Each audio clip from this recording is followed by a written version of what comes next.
हमारा परमेश्वर वह परमेश्वर है जो आदि से अंत तक सब चीजों का ज्ञान रखते हैं। वो स्वयं ही आदि हैं और स्वयं ही वो अंत हैं। जिस तरह से प्रकाशित वाक्य की पुस्तक कहती है कि मैं ही अल्फा हूं और मैं ही ओमेगा हूं। अगर मैं हिंदी भाषा में कहूं तो परमेश्वर का कहने का अर्थ है मैं ही अ हूं और मैं ही हिंदी भाषा का जो आखिरी अक्षर है ज्ञ, मैं ही अ हूं और मैं ही ज्ञ हूं। यानी कि शुरुआत से लेकर आखिर तक सिर्फ परमेश्वर है और वो ही जानते हैं कि क्या होने वाला है, आज से अनंत काल में भी क्या होने वाला है, वो सब जानते हैं और इसलिए हम उन्हें सर्वज्ञानी कहते हैं। और वो परमेश्वर जिन्होंने हमें आज से लगभग 2500 साल पहले अपने दास दानियल के जरिए से अंत समय की घटनाओं के विषय में बताया और आज हम उन्हीं विषयों में पढ़ने जा रहे हैं। आजकल हम उन्हीं का अध्ययन कर रहे हैं और जिस तरह से आपने देखा दानियल 2 अध्याय में, दानियल 7 अध्याय में और आज हम दानियल 8 अध्याय का अध्ययन करने जा रहे हैं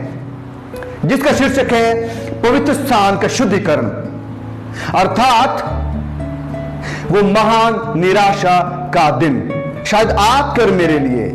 और इसी के अध्ययन के लिए मैं आप सभी का स्वागत करना चाहता हूं। मैं आपका दोस्त और होस्ट नवीन कुमार चंद बाइबल आस्क की टीम की तरफ से आपका स्वागत करना चाहता हूं। आपका सहर्ष स्वागत है कि आज आप हमारे साथ यहां पर शामिल हो सकते हैं और मैं आशा करता हूं कि आप बड़ी बेसब्री से इंतजार करते हैं कि कब हम परमेश्वर द्वारा बताई गई हुई उन भविष्यवाणी का अध्ययन करें जो आज हमारे लिए इतिहास है। तो आइए मेरे प्यारों आगे चलते हैं और आज दानियल 8 के में जो बातें कही गई है, जो भविष्यवाणियां दी गई हैं, उनके ऊपर अध्ययन करें और जिसका शीर्षक है पवित्र स्थान का शुद्धिकरण और साथ ही साथ मैं कहूंगा महान निराशा का दिन। तो आइए आगे चलते हैं और आज के इस विषय बारे में सीखते हैं। इससे पहले कि हम आगे जाएं, मैं जल्दी से दोहराना चाहता हूं अध्याय 2 और अध्याय 7। अध्याय 2 में हमने पढ़ा कि किस तरह से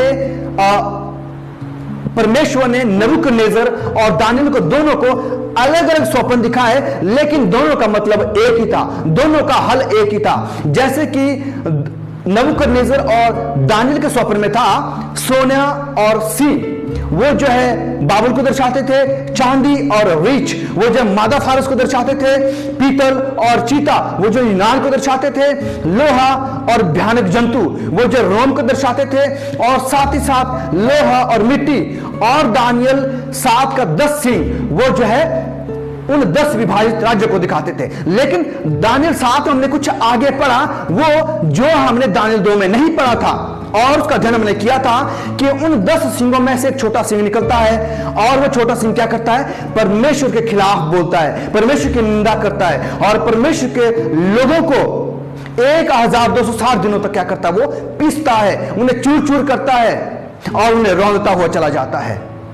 हमने देखा कि पोप तंत्र जो ख्रिस्त विरोधी है, जो वो छोटा सिंह है जो परमेश्वर के खिलाफ बोलता है, परमेश्वर की ईश निंदा करता है, वो शब्द उन्होंने बोले जो ना तो हम बचने पाते हैं और ना जो परमेश्वर के खिलाफ है। उन्होंने वो परंपरा बनाई, वो रीति रिवाज बनाए जो बिल्कुल परमेश्वर के वचन के खिलाफ हैं। और आज हम उसके बाद जो हमने पिछली बार पढ़ा था कि 1798 के बाद यीशु मसीह के दूसरे आगमन तक क्या होने वाला है, उस विषय में हम अध्ययन करने जा रहे हैं और दानियल 8 अध्याय हमें वहां से आगे लेकर जाता है। तो आइए आगे चलते हैं और दानियल 8 के विषय में पढ़ते हैं। यहां पर हम देखते हैं कि दानियल 8 हमसे क्या कहता है। जिस तरह हमने देखा था कि छोटा सिंह का मतलब था छोटा राज्य और जो हमने दानियल 7 में पढ़ा था। और आगे हम देखते हैं दानियल 8 में कि दानियल 8 क्या कहता है और हम देखते हैं कि ये सिंह कौन है, ये जो राज्य से निकले हुए राजा हैं। आपके दिमाग में यही सवाल चल रहा होगा, तो आइए चलिए जानते हैं कि 8 अध्याय कैसे हमें आने वाली जो और बातें थी उस छोटे सिंह के यानी कि उस लोक पोप तंत्र के बाद क्या बातें होने वाली थी, उस विषय में हमसे क्या बताता है। तो आइए उसके बारे में पढ़ते हैं। दानियल उसका 8 अध्याय उसकी 3 आयत से मैं शुरू करना चाहूंगा।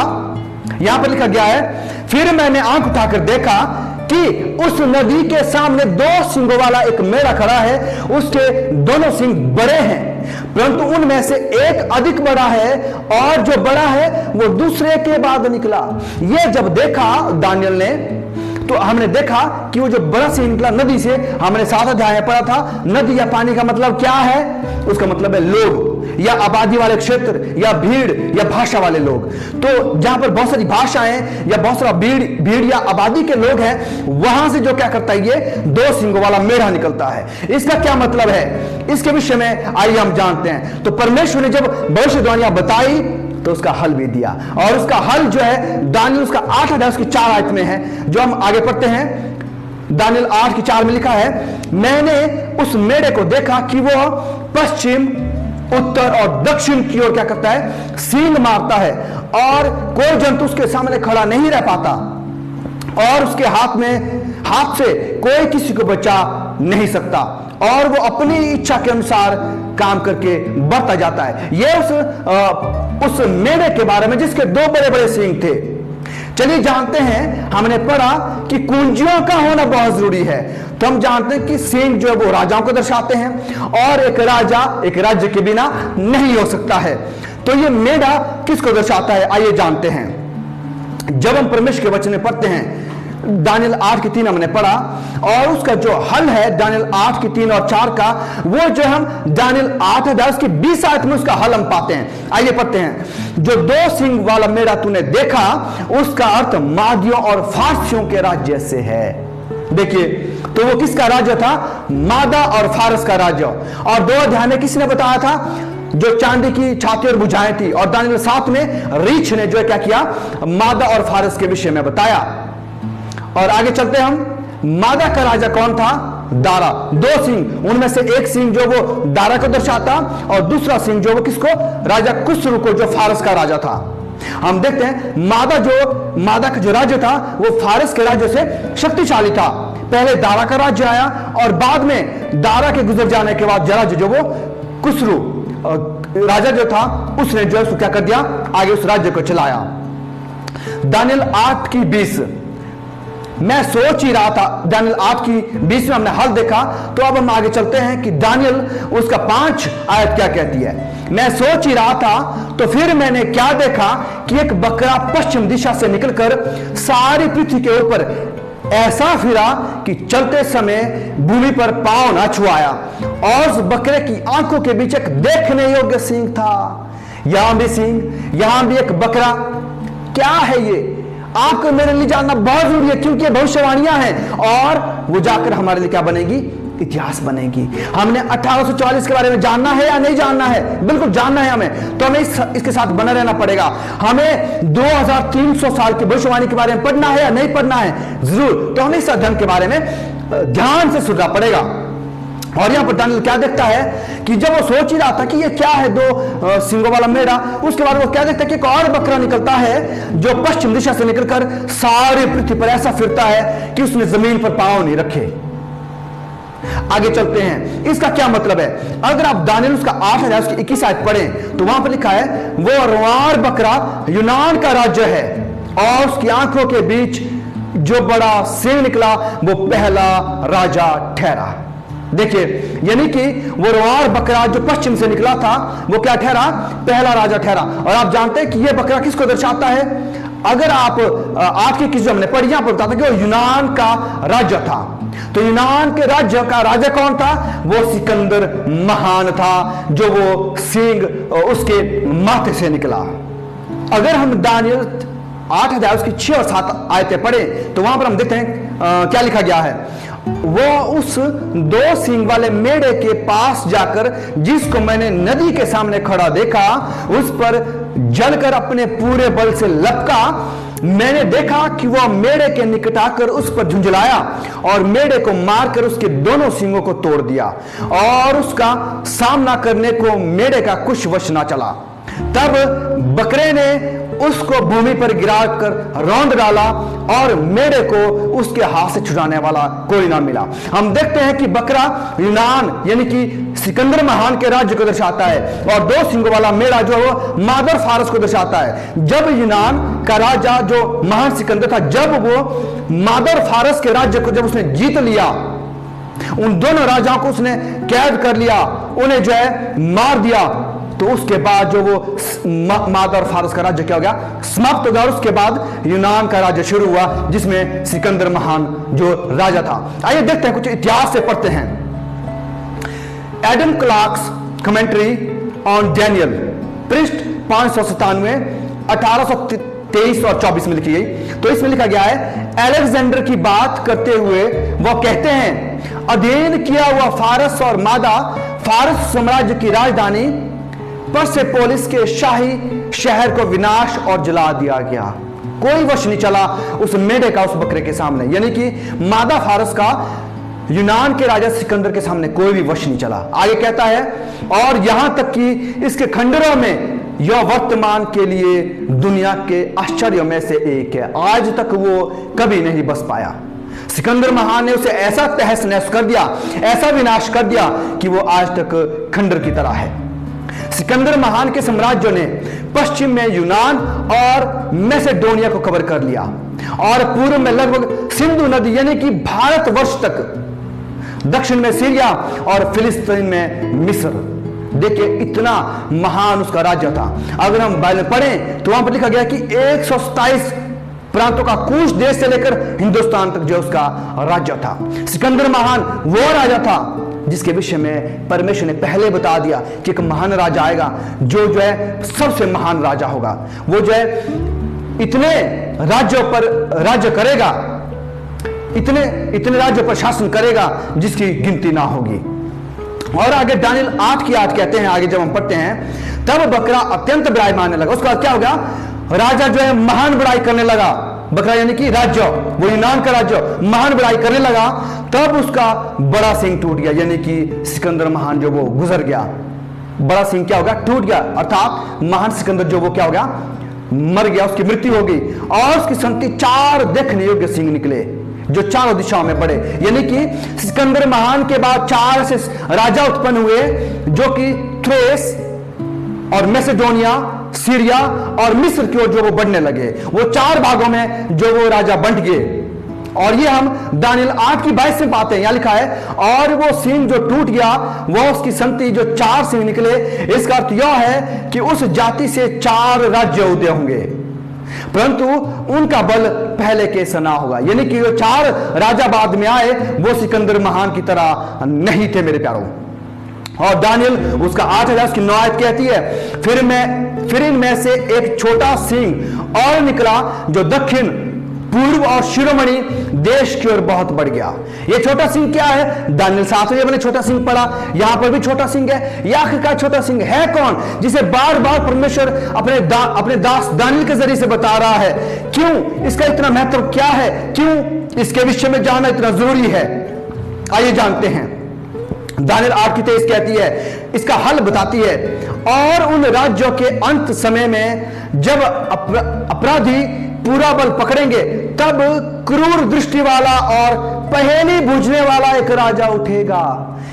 यानी कि छोटा जो सिंह था वो किसको, एक ऐसे राजा को दर्शाता है जो पहेली बूझने वाला होगा, वो क्रूर दृष्टि वाला होगा।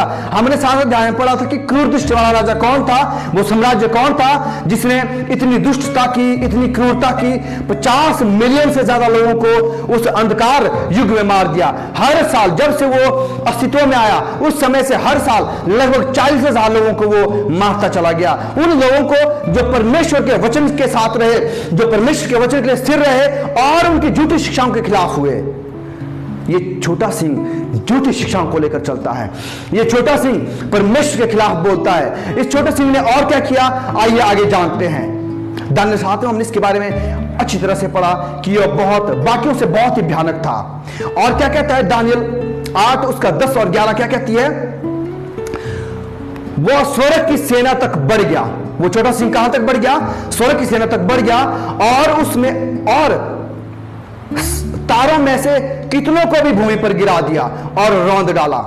वरन वह उस सेना के प्रधान तक भी बढ़ गया और उसका नित्य होम बलि बंद कर दिया और उसका पवित्र स्थान गिरा दिया गया। अब यह किस विषय में है, जानना हमारे लिए बहुत जरूरी है। वो छोटा सिंह कहां तक पहुंच गया? स्वर्ग की सेना तक पहुंच गया और क्या कर दिया? स्वर्ग के सितारों को क्या कर दिया? गिरा दिया। ये जो तारे हैं ये धर्मी लोगों को बताते हैं, उन लोगों को बताते हैं जो परमेश्वर के साथ बने रहे। तो छोटा सिंह किसको दर्शाता है? वो लोग जो पोप तंत्र है उसको दर्शाता है। वो जो रोमन कैथोलिक कलीसिया जो 538 से अस्तित्व में आई और उसके बाद जो 1798 तक वो लोगों पर अंधेर करती रही, उस पोप तंत्र के विषय में है। और सेना के प्रधान तक का पहुंचने का मतलब है कि उसने क्या कर दिया? पर खुद को परमेश्वर बनाना चाहा, खुद को वो मसीह का विकार यानी कि परमेश्वर का प्रतिनिधि कहता है। वो जो खुद को कहता है कि देह के अंदर क्या है? वो मसीही है, यीशु मसीह है, जो कि परमेश्वर के खिलाफ निंदा है। और हम ये उनके लेखों से जानते हैं। अगर इस विषय में आप जानना चाहते हैं तो आपको दानियल 7 अध्याय के अध्ययन में जाना पड़ेगा और वहां पर हम इसके विषय में बहुत आय से जान पाएंगे।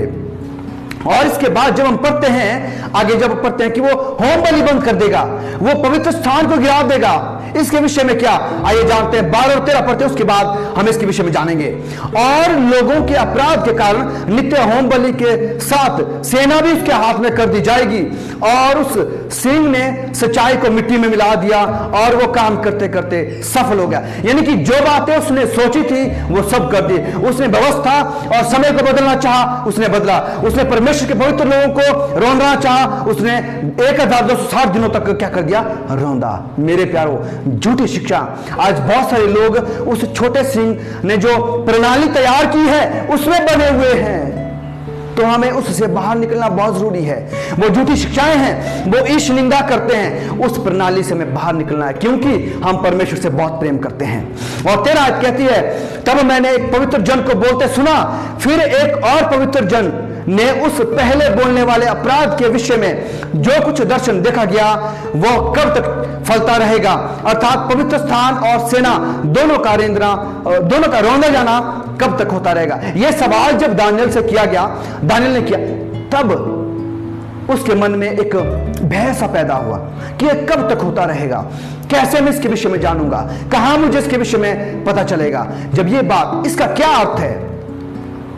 इसका मतलब जो हमें आयत 24 और 25 में चलता है। आइए चलते हैं 8 की 24 और 25 में। यहां लिखा गया है, उसका सामर्थ्य बड़ा होगा। उस बड़े सिंह, छोटे सिंह का जो स्वर्ग की सेना तक पहुंच गया, उसका सामर्थ्य बड़ा होगा, परंतु उस पहले राजा का सा नहीं होगा जैसे पहले राजा का सा। और वो अद्भुत रीति से लोगों का नाश करेगा। 1260 दिनों में उसने नाश किया और सफल होकर काम करता जाएगा। वो इस अंधकार युग में पूरी तरह से सफल हुआ और सामर्थियों और पवित्र लोगों के समुदाय को नाश करेगा। जो लोग परमेश्वर के साथ बने रहे उनको उसने नाश किया। मैं बार बार आपसे कहना चाहता हूं मेरे प्यारो, पोप तंत्र या रोमन कैथोलिक कलीसिया, मैं लोगों के विषय में नहीं, सिर्फ प्रणाली के विषय में, उनकी जो झूठी शिक्षाएं हैं, उन्होंने जो परमेश्वर के खिलाफ जो बातें उन्होंने नियम बनाए हैं, व्यवस्था को जो लागू किया है, कलीसिया को वो परमेश्वर से ऊपर मानते हैं, जो कि ईश निंदा है। वो खुद को परमेश्वर के प्रतिनिधि मानते हैं, खुद को परमेश्वर के पुत्र मानते हैं, जो कि परमेश्वर के खिलाफ ईश निंदा है मेरे प्यारो। और आगे लिखा गया 25 आयत में, उसकी चतुराई के कारण उसका छल सफल होगा। जो छल उसने किया, उसने बहुत सारी ऐसी गलत शिक्षाएं, ऐसे बहुत सारी परंपराएं कलीसिया में ले आए जो आज दुनिया के बहुत सारे लोग मानते हैं। उसकी चतुराई के कारण उसका छल सफल होगा और वह मन में फूलकर निडर रहते हुए बहुत लोगों को नाश करेगा।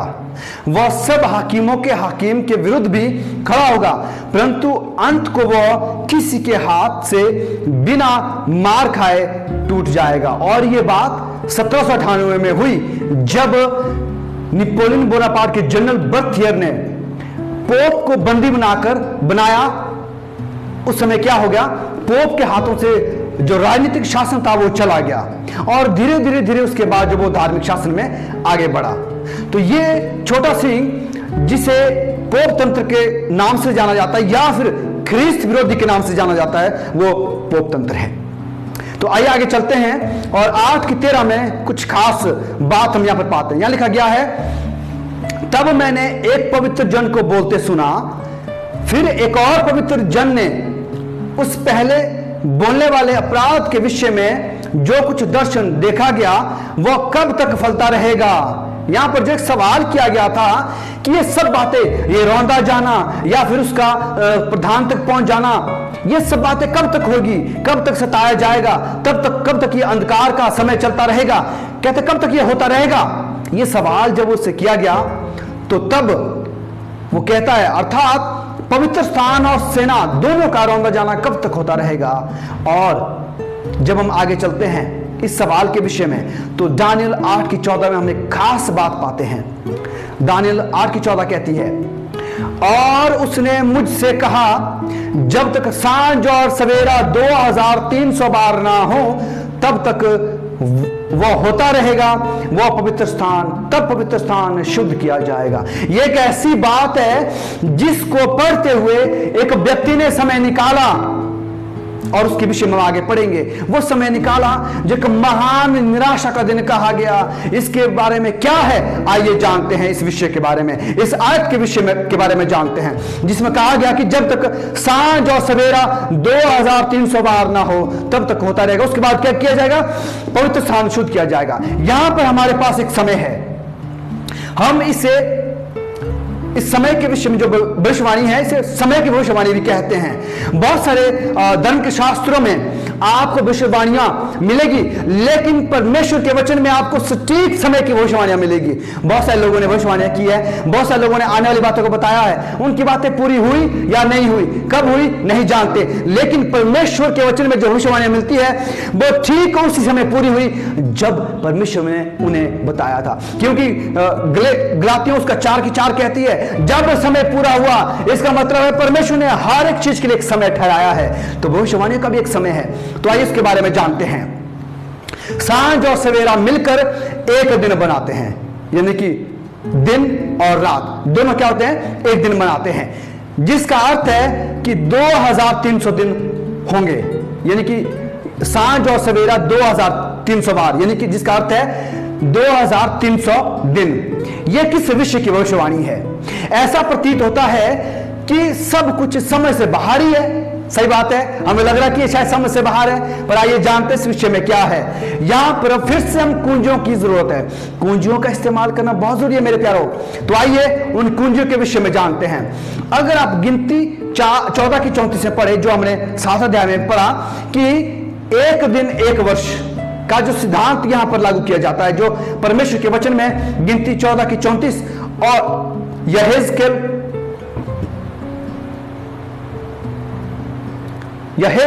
उसकी 4 की 6, वहां पर जो है एक दिन के लिए एक वर्ष का सिद्धांत होता है। अब हमारे पास कुंजी है कि यानी कि एक दिन बराबर है एक वर्ष के बराबर है, और 2300 दिन किस विषय में कितनों के बराबर हुए, यानी कि 2300 वर्ष के बराबर। और हमने यह भी पढ़ा कि यह तो 2300 वर्ष की भविष्यवाणी कहलाती है, परंतु यह कहता है कि पवित्र स्थान शुद्ध किया जाएगा। अब इसका क्या अर्थ है, क्योंकि क्या कहा गया कि सांझ और सवेरा 2300 बार तक ना हो जाए तब वो पवित्र स्थान शुद्ध किया जाएगा। इसका क्या अर्थ है, इसका क्या मतलब है? मेरी समझ और आपकी समझ में कुछ आ रहा है? हम सोच रहे हैं कि अभी इसका क्या विषय है, ये पवित्र स्थान क्या है, तो आइए जानते हैं इसके बारे में। तो इसका क्या अर्थ है, आइए पहले पवित्र स्थान के बारे में जानते हैं। तो सबसे पहला सवाल यह पूछा जाना चाहिए कि पवित्र स्थान क्या है, यह कहां से आया। आइए कुछ आयतों पर नजर डालते हैं। निर्गमन उसका 25 अध्याय उसकी 8 आयत कहती है, और वे मेरे लिए एक पवित्र स्थान बनाए और मैं उनके बीच में निवास करूंगा। यह बात परमेश्वर ने मूसा से कही कि क्या कही कि उन लोगों से कहे कि जाकर मेरे लिए एक पवित्र स्थान बनाए जिनके बीच में मैं निवास करूंगा। पवित्र स्थान का मतलब है जहां पर परमेश्वर निवास करते हैं, और ये इजरायलियों के बीच में बनाया गया था। अगर हम बाइबल में पढ़े तो हम पाएंगे पवित्र स्थान परमेश्वर ने क्यों दिया बनाने के लिए, और यह कैसा बनाया गया था। परमेश्वर ने इसीलिए पवित्र स्थान को दिया कि मैं उनके बीच में निवास कर सकूं। यह उस समय की बात है जब मूसा सीनै पर्वत पर गया और परमेश्वर के साथ 40 दिन तक बात करता रहा। तो आइए आगे जानते हैं इस विषय में आगे क्या लिखा गया है। जब हम इब्रानियों उसका 8 अध्याय उसकी 1 और 2 पढ़ते हैं तो वहां पर हम पाते हैं, जब अब जो बातें हम कह रहे हैं उनमें से सबसे बड़ी बात यह है, हमारा ऐसा महायाजक है जो स्वर्ग पर महामहिम के सिंहासन के दाहिने जा बैठा और पवित्र स्थान और सच्चे तंबू का सेवक हुआ, जिसे किसी मनुष्य ने नहीं वरन प्रभु ने खड़ा किया था। तो यह पवित्र स्थान किसने दिया था? परमेश्वर ने दिया था। क्यों दिया था? ताकि वो इस्राएलियों के बीच में, उसके लोगों के बीच में निवास कर सके। तो पवित्र स्थान जो वो परमेश्वर ने दिया, जो किसके अनुसार था? स्वर्ग में बनाए पवित्र स्थान के अनुसार था। इसके विषय में हम आगे पढ़ेंगे। इब्रानियों 8 की 1 और 2, जो स्वर्ग में की वस्तुओं के प्रतिरूप और प्रतिबिंब की सेवा करते हैं। और जब मूसा तंबू बनाने पर था, तब यह चेतावनी मिली कि जो नमूना तुझे पहाड़ पर दिखाया गया, उसके अनुसार सब कुछ बनाना। यह बात परमेश्वर ने निर्गमन की पुस्तक में मूसा से कही कि जो नमूना मैंने कहां दिखाया था? पहाड़ पर दिखाया था, ठीक वैसा ही बनाना। इसका मतलब है कि पहले से कोई पवित्र स्थान था, तभी तो नमूना दिखाया गया। मान लीजिए आप कहेंगे कि मैंने नवीन कुमार चंद की तरह एक व्यक्ति को देखा, तो इसका मतलब यह है कि आपने पहले मुझे देखा है, इसीलिए तो आपने मेरी तरह किसी व्यक्ति को देखा। तो ठीक वैसे ही पहले से ही कोई पवित्र स्थान है, तभी तो परमेश्वर ने कहा कि ठीक उस नमूने के, जो नमूना मैंने दिखाया उसी के अनुसार बनाना। अब ये क्या है? ये किस विषय में है? आइए आगे जानते हैं। यहां पर जो है हम पढ़ते हैं कि पवित्र स्थान में कुछ खास चीजें थी। पहला जो था वो था आंगन। अगर आप पवित्र स्थान के विषय में अधिक जानकारी या अधिक पढ़ना चाहते हैं, तो आने वाली और जो भविष्यवाणी है जो पवित्र स्थान को लेकर है, उसके विषय में हम पढ़ेंगे। लेकिन आज मैं कुछ खास बातें आपके साथ साझा करूंगा। उसमें जो पहले आंगन, और आंगन में जो क्या था? बलिदान की वेदी। आप जो यहां पर तस्वीर में देख सकते हैं, बलिदान की वेदी। और उसके बाद जो है पानी की हौदी। और उसके बाद जब आप अंदर जाते हैं तंबू में, तो वहां पर पवित्र स्थान, और दूसरा जो है महापवित्र स्थान था। पवित्र स्थान के आंगन में ये जो चीजें थी, जब आप तंबू में प्रवेश करते हैं तो उसमें 2 कक्ष थे, जिसको हम पवित्र स्थान और महापवित्र स्थान कहते हैं। और बीच वाले पर्दे को जब आप आगे पढ़ते हैं, परमेश्वर के वचन में जब आप पढ़ते हैं और पाते हैं, तो वहां पर आप बहुत सारी बातें पाते हैं, और मैं यहाँ पर आपके लिए पढ़ना चाहूंगा। और बीच वाले पर्दे की अकड़ियों के बीच अटकाकर उसकी आड़ में साक्ष्य पत्र का संदूक भीतर ले जाना, और वो बीच वाला पर्दा तुम्हारे लिए पवित्र स्थान को महापवित्र स्थान से अलग करे, जो कि निर्गमन उसका 8 की 33 और 34 में है। फिर पवित्र स्थान और महापवित्र स्थान में साक्ष्य पत्र के संदूक के ऊपर प्रायश्चित के ढकने पर रखना। ये जो बातें परमेश्वर ने मूसा से कही, और निर्गमन उसका 25 की 23 और 34 में हमने जो पढ़ा। सो बीच वाला पर्दा जो तुम्हारे लिए पवित्र स्थान को महापवित्र स्थान से अलग किए रहे। अगर हम इब्रानियों उसका 9 की 22 पढ़े, तो वहां पर हम पाते हैं, और व्यवस्था और के अनुसार प्राय सब वस्तुएं लहू के द्वारा शुद्ध की जाती, और बिना लहू बहाए पापों की क्षमा नहीं होती। मैं आपके साथ यहां पर कुछ बातें साझा करना चाहता हूं। पवित्र स्थान में जो चीजें थी, वो सीधी यीशु मसीह को दर्शाती थी। यीशु मसीह की ओर उनका इशारा था। अगर आप कुलुस्सियों उसका 2 अध्याय उसकी 14 से लेकर 17 तक पढ़ें, तो वहां पर आप पाएंगे कि पवित्र स्थान की जो बातें थी, वो आने वाली जो बातें थी उनकी छाया थी, मात्र छाया थी। जो मुख्य जो बात थी वो यीशु मसीह के आने पर पूरी हुई। आंगन में बलिदान की वेदी और पानी की हौदी थी, जो सीधे यीशु मसीह को दर्शाती थी। पवित्र स्थान में जो है 3 चीजें थी, जहां पर की रोटी की मेज, और जो मोमबत्तियां, और साथ में जो है धूप की वेदी थी, वो भी यीशु मसीह को दर्शाती थी। और परम पवित्र स्थान यानी कि महापवित्र स्थान में जो है वाचा का संदूक था, और उस पर 2 खरों थे जो सीधे यीशु मसीह को दर्शाते थे। जहां पर जिस संदूक के भीतर में क्या थी, वो 10 आज्ञाएं थी। आगे चलते हैं और आगे हम पाते हैं वहां पर जो रोज जो बलिदान किया जाता था। क्यों बलिदान किया जाता था? जब हम देखते हैं कि सुबह और दोपहर में जो वहां पर बलिदान किए जाते थे, याजक जो वो बलिदान करते और वो लहू ले जाकर जो पवित्र स्थान का जो पर्दा था उस पर छिड़कते थे। ये सब बातें क्यों होती थी? अगर आप जो अभी तक आयत मैंने पढ़ी इब्रानियों 9:22 वहां लिखा गया है कि लहू बहाए बिना पापों की क्षमा नहीं मिलती। क्यों जो है पापों की क्षमा के लिए लहू का बहना जरूरी है? तो जब हम लेवावस्था उसका 17 अध्याय उसकी 11 आयत में पढ़ते तो यहां लिखा गया है क्योंकि शरीर का प्राण लहू में रहता है और उसको मैंने तुम लोगों को वेदी पर चढ़ाने के लिए दिया है। क्यों? तुम्हारे प्राणों के लिए प्रायश्चित किया जाए, क्योंकि प्राण के कारण लहू ही से प्रायश्चित होता है। मेरे प्यारों, अगर हमें पापों की क्षमा चाहिए तो उसकी लहू बहना जरूरी है। इसीलिए हम अपने कामों के जरिए से प्रायश्चित नहीं दिला सकते, हमें कामों के जरिए से उद्धार नहीं मिल सकता, माफी नहीं मिल सकती।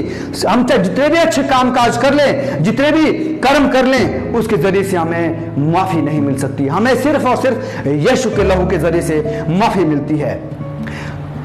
हम देखते हैं कि हर रोज जो याजक लहू को उस वेदी के सामने जो पर्दा था उस पर छिड़कते थे, और अक्सर ये कार्य जो अक्सर आम दिनों में किया जाता था।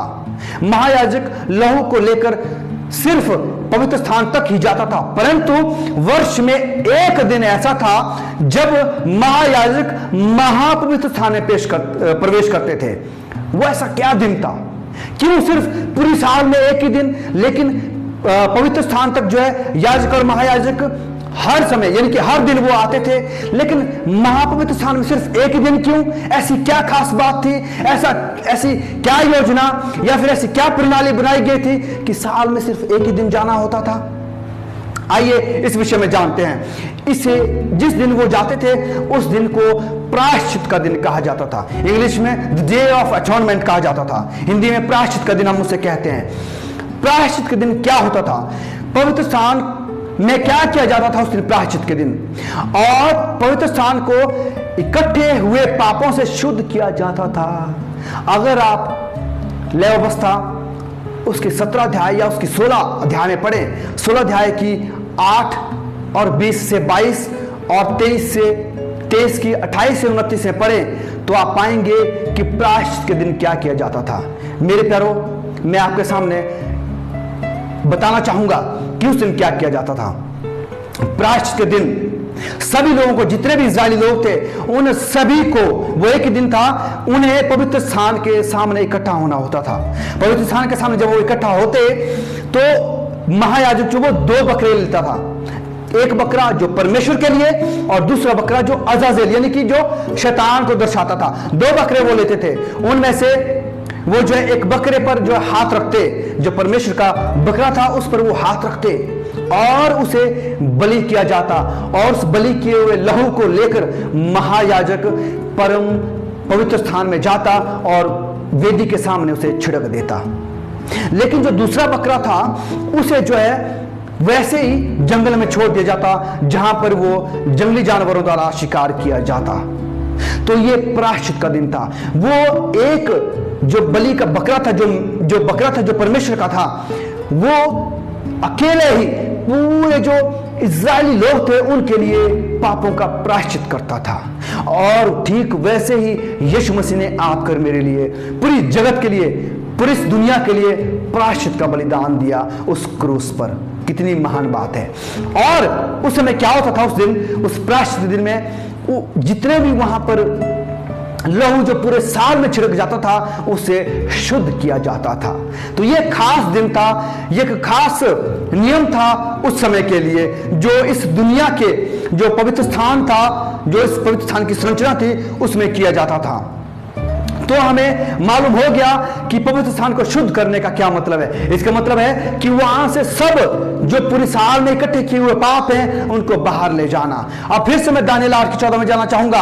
और उसने मुझसे कहा, जब तक सांझ और सवेरा 2300 बार ना हो तब तक वह होता रहेगा, तब पवित्र स्थान शुद्ध किया जाएगा। तो इसका क्या मतलब है कि पवित्र स्थान से उन पाप जो पापों पर इकट्ठे हुए हैं उनको बाहर ले जाना, उनको वहां से शुद्ध करना, उनको वहां से साफ किया जाना। आइए मेरे प्यारों आगे चलते हैं।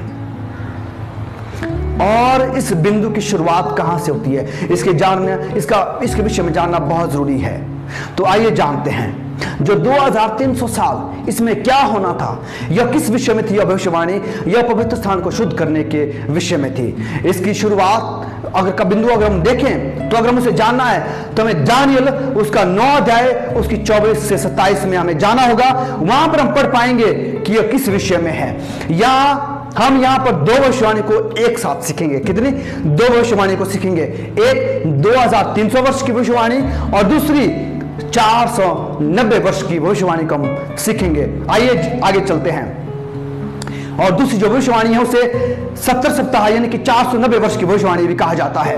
और दूसरी जो हमारे पास है वो 2300 वर्ष की जो भविष्यवाणी है। आगे पढ़ते हैं। जो दानियल 9:24 में लिखा गया है, तेरे लोगों और तेरे पवित्र नगर के लिए 70 सप्ताह ठहराए गए हैं। उनके अंत तक अपराध का होना बंद हो और पापों का अंत और अधर्म का प्रायश्चित किया जाए और युगानुयुग और युग युग की धार्मिकता प्रकट हो और दर्शन की बात पर और भविष्यवाणी पर छाप दी जाए और परम पवित्र का अभिषेक किया जाए। इसकी शुरुआत कब होती है? क्या लिखा गया है? तेरे और तेरे पवित्र नगर के लिए कितने दिए हैं? 70 सप्ताह ठहराए गए हैं। तो आगे चलते हैं, पहले इसकी शुरुआत को ढूंढते हैं। यरूशलेम के पुनर्निर्माण किया गया। इसकी शुरुआत कब होती है? क्या लिखा गया है? यरूशलेम के पुनर्निर्माण से इसकी क्या होती है? शुरुआत होती है। और आगे चलते हैं और यहां पर हम पाते हैं कि इसकी शुरुआत जो है वो यरूशलेम के पुनर्निर्माण से, जो कि दानियल 9:25 में आप पाते हैं। और यहां लिखा गया है इसके लिए जो है 3 आज्ञाएं निकाली गई थी, 3 डिक्री निकाली गई थी, 3 फरमान निकाले गए थे। पहला फरमान जो वो कुसरू ने 537 ईस्वी पूर्व में निकाला। एजरा उसका 1 अध्याय उसकी 2 से 4 में आप पढ़ सकते हैं। और दूसरा जो वो दारा ने निकाला 520 ईस्वी पूर्व में। एजरा उसका 6 अध्याय उसकी 1 से 5, 8 आयत और 12 आयत पढ़ सकते हैं।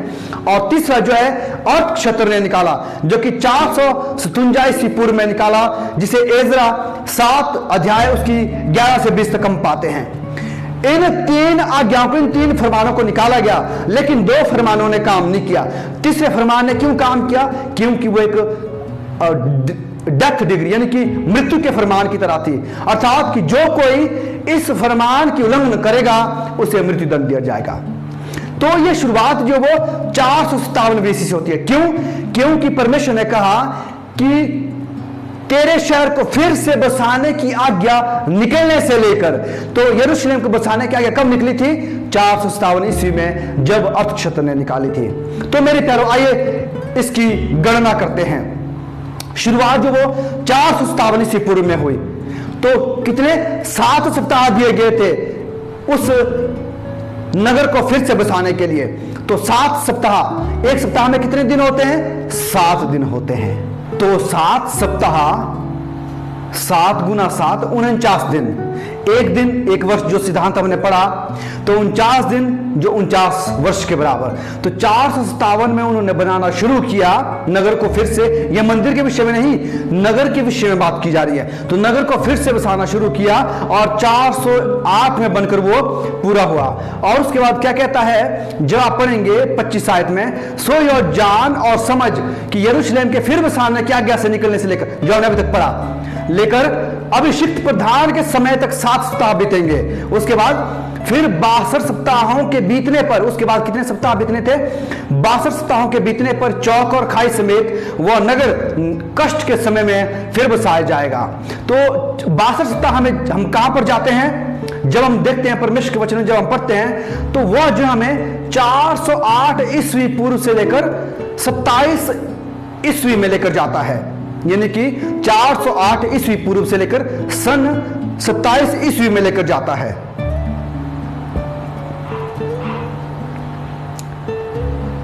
और उन 62 सप्ताहों के बीतने पर अभिषिक्त पुरुष काटा जाएगा और उसके हाथ कुछ ना लगेगा, और आने वाले प्रधान की प्रजा नगर और पवित्र स्थान को नाश करेगी। परंतु उस प्रधान का अंत ऐसा होगा जैसा बाढ़ से होता है, तो भी उसके अंत तक लड़ाई होती रहेगी, क्योंकि उसका उजड़ जाना निश्चय ठाना गया है। यह जो है दानियल उसका 9 अध्याय उसकी 25 और 26 में यह कहा गया है।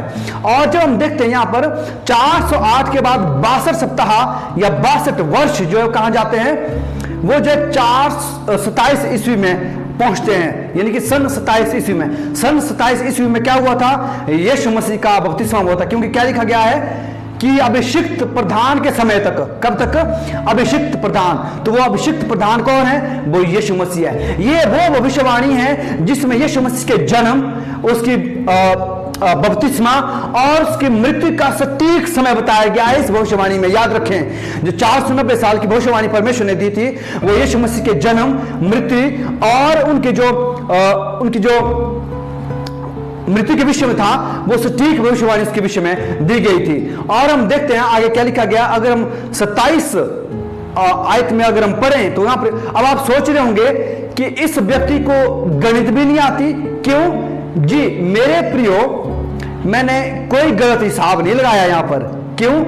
क्योंकि 334 यानी कि जब हम पढ़ते हैं, देखिए 408 ईस्वी में क्या हुआ था? 408 ईस्वी पूर्व में बनकर वो नगर पूरा हुआ और उसके बाद 62 सप्ताह बीतने थे। तो एक सप्ताह 7 दिन के बराबर, 62 सप्ताह, 62 गुना 7, 434 दिन हुए। एक दिन एक वर्ष के बराबर, तो 434 दिन किसके बराबर हुआ? 434 वर्ष के बराबर। तो 434 जो वो 434 से अगर हम 408 घटा दें तो 27 ईस्वी तक पहुंचने चाहिए। लेकिन हम जो है यहां पर 26 में जो शेष रह जाता है, तो क्या हम 26 ईस्वी तक पहुंचते हैं? नहीं मेरे प्यारों। क्यों? यहां एक समस्या है, उस समस्या का हल करना बहुत जरूरी है। आइए देखते हैं वो समस्या क्या है। देखिए यहां पर समस्या यह है कि 457 से शुरू होना था, जिसे हम बीसी या ईस्वी पूर्व कहते हैं, और एक तरफ जो है ईस्वी, जिसे हम एडी कहते हैं। तो बीच में जीरो, जहां पर जो यीशु मसीह के जन्म से क्या होता है? समय को विभाजित किया जाता है। तो यीशु मसीह के जन्म से जब विभाजित होता है समय, तो जो यीशु मसीह से पहले का समय है उसको ईस्वी पूर्व कहा जाता है, और जो यीशु मसीह के जन्म के बाद का समय है उसे ईस्वी कहा जाता है, यानी कि एडी कहा जाता है या सन कहा जाता है। तो याद रखें, तो भविष्यवाणी कहां से शुरू हुई? ईस्वी पूर्व से, यानी कि यीशु मसीह के 457 साल पहले से शुरू हुई और कहां तक जाती है वो हम पढ़ेंगे। तो बीच में जो जीरो है, जब हम यहां देखते हैं, हम यहां पर देखते हैं कि 408, मान लीजिए, मैं आपसे एक उदाहरण आपको देना चाहूंगा। मान लीजिए किसी का जन्म जो है 5 ईस्वी पूर्व में होता है, यानी कि यीशु मसीह से 5 साल पहले होता है, और उसकी मृत्यु जो है 5 एडी यानी कि 5 ईस्वी में होती है। तो उसकी पूरी उम्र कितनी हुई? तो आप और मैं कहेंगे 9 साल उसकी उम्र हुई। कितनी? 9 साल उसकी उम्र हुई। ये तो हमने कहा, लेकिन देखते हैं, इसको गिनते हैं। देखिए 5 से लेकर 4 तक 1 साल, 4 से 3, 4 से 3 2 साल, 3 से 2 3 साल, 2 से 1, माफ कीजिएगा मुझे, 5 से 4 1 साल, 4 से 3 2 साल, 3 से 2 3 साल, 2 से 1 4 साल। लेकिन जो 1 से लेकर 0 तक की है, इसकी गिनती हम कभी नहीं करते। हम सीधा कहां जाएंगे? 1 में जाएंगे। जैसे कि -4 3 2 और 1, हम इसको नहीं पढ़ेंगे। कहां?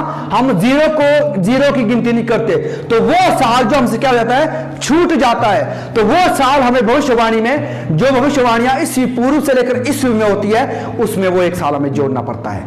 तब जाकर हम कहां पहुंचते हैं? 27 ईस्वी में। तो और उसकी उम्र कितनी होती है? 10 साल होती है।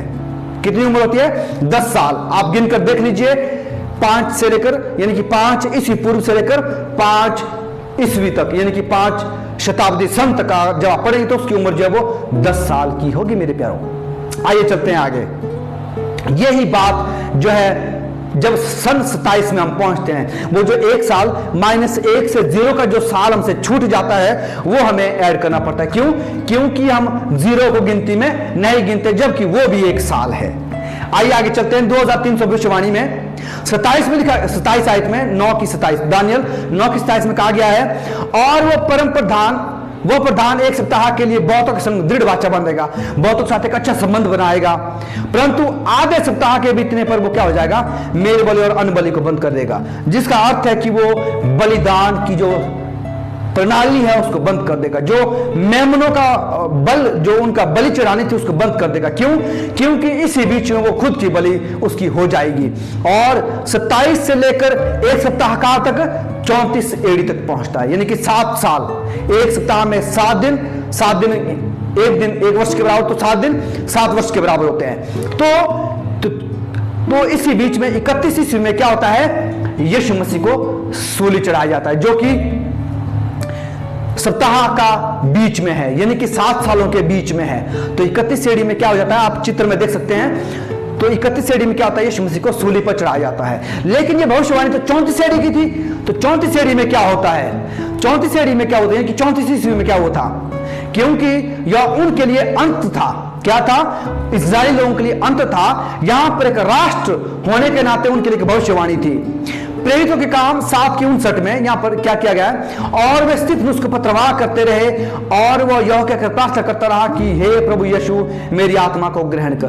तो स्तिफनुस को 34 ईस्वी में पत्रवाह किया गया था।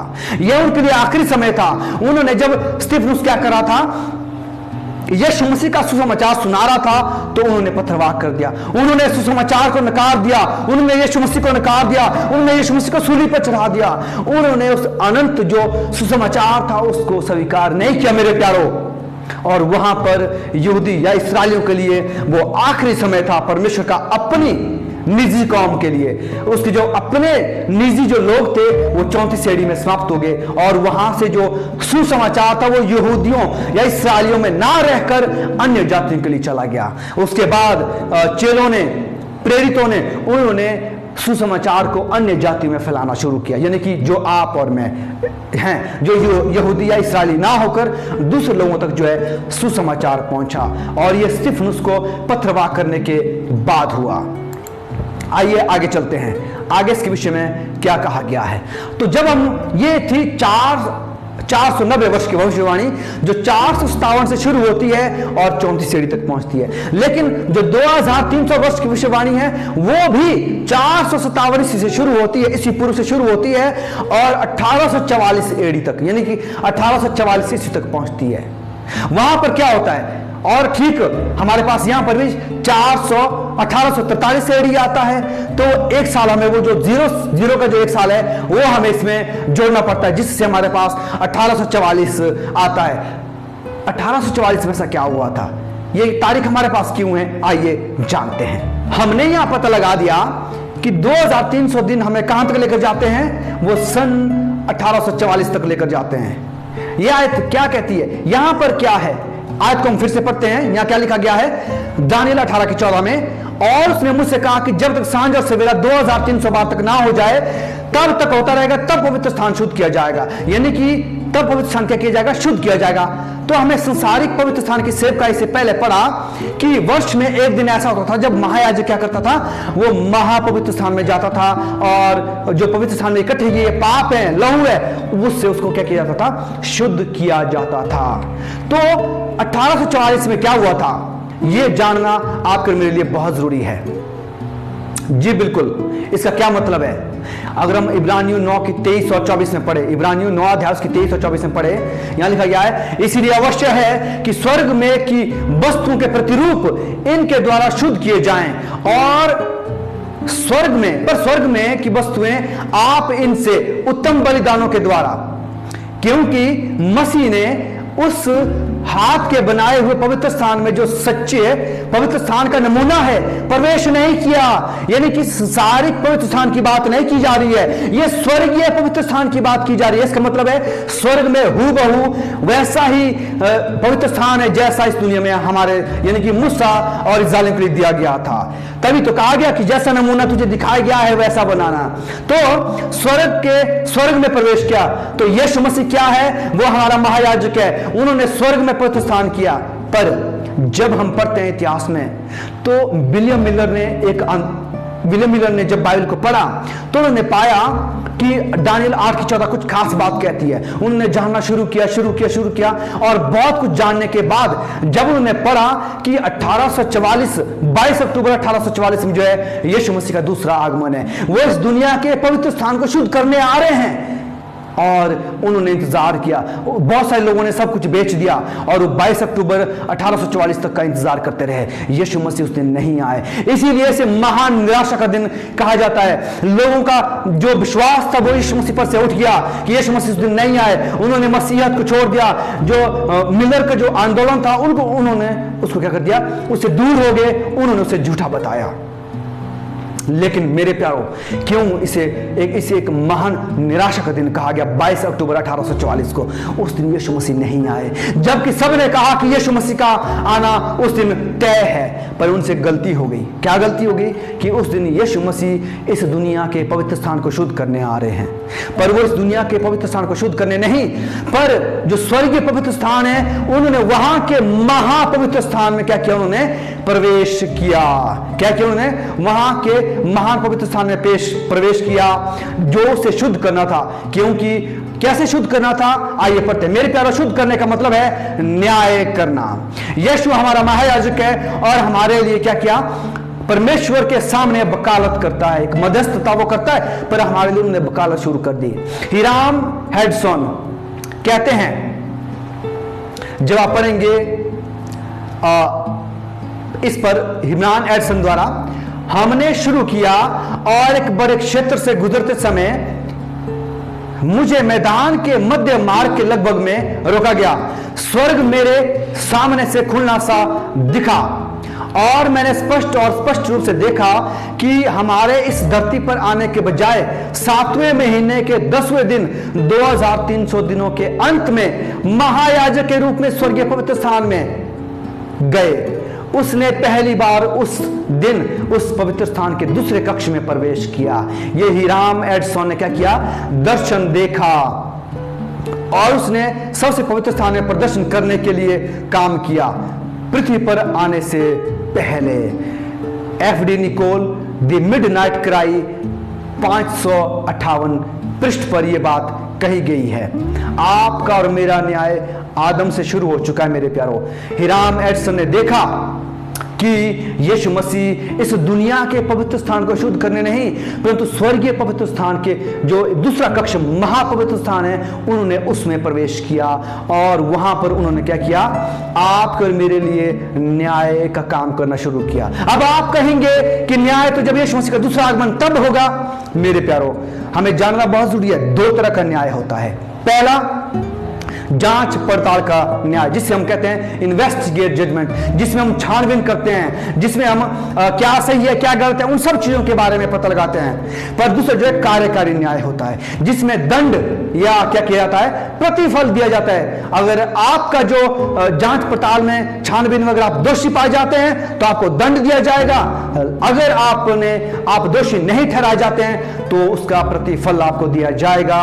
और 1844 से जो न्याय का काम है वो शुरू हो चुका है। मेरे प्यारों, स्वर्ग से उन पापों का साफ, जिसे हम कहते हैं कि उसका शुद्ध होना शुरू हो चुका है। यानी कि आपका और मेरा न्याय जो आदम से है वो शुरू हो चुका है। आप और मैं न्याय के समय में रह रहे हैं, जो कि छानबीन का न्याय शुरू हो चुका है कि क्या मैं गलत हूं, मैं सही हूं, मैंने माफी मांगी है खुदा से या नहीं मांगी है, मैंने परमेश्वर के सामने अपने पापों का अंगीकार किया है या नहीं किया है, मैंने यीशु मसीह को अपना उद्धारकर्ता माना है या नहीं माना है, क्या मैंने उन बातों को पालन किया है जो यीशु मसीह ने मुझसे कही है या नहीं किया। इन सब बातों का जो न्याय है वो शुरू हो चुका है। आप और मैं बिल्कुल न्याय के समय में है।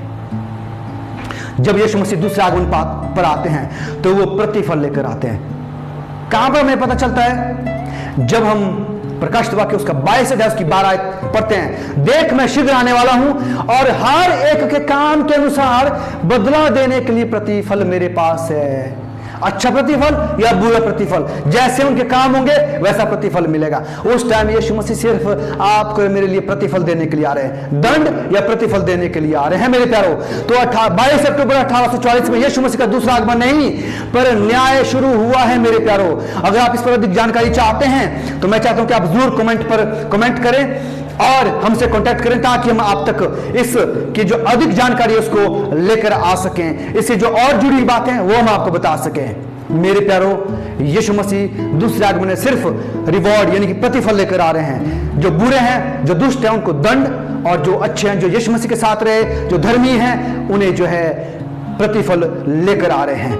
हमने देखा कि किस तरह से परमेश्वर ने शुरू से ही बता दिया था अंत समय के बारे में। यह सिर्फ एक झलक ही है, आने वाली बहुत सारी बातें कि आखिर समय में और क्या होने वाला है। मेरे प्यारो, हमने 2, 7 और 8 अध्याय में बहुत सारी अद्भुत बातें सीखी। परमेश्वर ने हमें बहुत सारी बातें बताई। जिस तरह से हमने देखा 2, 7 और 8 में कैसे धीरे धीरे करके परमेश्वर ने उन सब बातों को बताया। जैसे 2 अध्याय में उन्होंने बताया जो 10 विभाजित राज्यों तक था, लेकिन 7 अध्याय में उन्होंने उस ख्रिस्त विरोधी या फिर उस छोटे सिंह जो पोप तंत्र है उसके विषय में बताया। लेकिन 8वें अध्याय में उन्होंने बताया कि कैसे हमारा न्याय शुरू हो चुका है। मेरे प्यारो, आने वाले दिनों में हम उन बहुत सारे घटनाओं के विषय में, जो अंतिम समय की घटनाएं हैं, उनके विषय में पढ़ेंगे। तो आप हमारे साथ यूं ही बने रहें। यीशु मसीह का आगमन बहुत नजदीक है।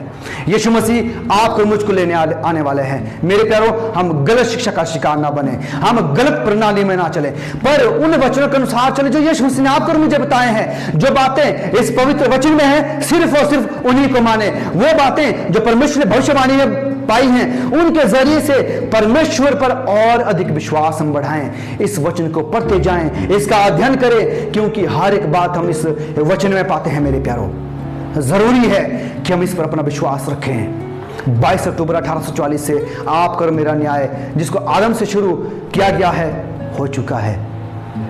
अब यह आप और मुझ पर है कि हम अंत में कौन सा फल पाते हैं, दंड या फिर वो प्रतिफल जो परमेश्वर ने अपने धर्मी लोगों के लिए रखा हुआ है। यीशु मसीह का आना बहुत जल्द है। आइए, यह जरूरत है कि हम तैयार रहें। मेरे प्यारो, इन भविष्यवाणी के जरिए से हम धीरे धीरे अंतिम घटनाओं के बारे में जान रहे हैं। हम 1840 तक पहुंच चुके हैं। इसके बाद और क्या होने वाला है, उस विषय में हम आने वाली बातों में पढ़ेंगे। आने वाली भविष्यवाणी में हम उनके बारे में पाएंगे, सीखेंगे कि परमेश्वर का वचन हमसे और आपसे क्या कहता है। मेरे प्यारो, ये समय है कि हम तैयार रहें। यीशु मसीह का आना बहुत जल्द है। हम उसके लिए तैयार हैं या नहीं हैं, इन भविष्यवाणी को पढ़कर, क्योंकि ये सारी बातें यीशु मसीह ने कही, परमेश्वर ने दानियेल के जरिए से कही, और ये धीरे धीरे पूरी होती गई। आने के लिए बहुत सारी, क्योंकि वो एक जो दानियेल की 2 अध्याय में जो बड़ा पत्थर जो अपने आप से उखड़ कर आया, जो यीशु मसीह का साम्राज्य है, वो आने वाला बहुत जल्द है। मेरे प्यारो, क्या आप और मैं तैयार हैं? वो भविष्यवाणी ही पूरी होने वाली है। तो आइए हम उसका इंतजार करें, उसके लिए तैयार रहें, और ताकि हम परमेश्वर के साथ उसके अनंत काल के राज्य में प्रवेश कर सके। क्या आप जाना चाहेंगे उसके अनंत काल के राज्य में? तो जरूर आने वाली वीडियो को भी आप देखें, और जो अंत समय की जो घटनाएं हैं और किस तरह से पवित्र लोगों को बने रहना है यीशु मसीह में और उसकी शिक्षा में, उसके बारे में हम सीखेंगे। मेरी आपसे दरख्वास्त है, आपसे निवेदन है कि आप जरूर इस चैनल को सब्सक्राइब करें, दूसरों तक साझा करें, आप इसको जो है पसंद करें, और साथ ही साथ जिस पर अपनी टिप्पणियां दें, कमेंट करें, अपने सवाल पूछें। आपको कैसी ये वीडियो लगी उस बारे में बातचीत करें, ताकि हम और भी ऐसी भविष्यवाणियां आने वाली वीडियो में हम सीखने जा रहे हैं। तब तक के लिए परमेश्वर आपको पवित्र आत्मा की ओर से तंदुरुस्त रखे, आपको हृष्ट पुष्ट रखे, और भविष्यवाणियों को समझने में हम सबकी मदद करे, और इससे बड़ी बात, हमें आत्मिक तौर से तैयार करे उसके दूसरे आगमन के लिए। परमेश्वर आप सभी को बहुत आयत से आशीष दे। आमीन।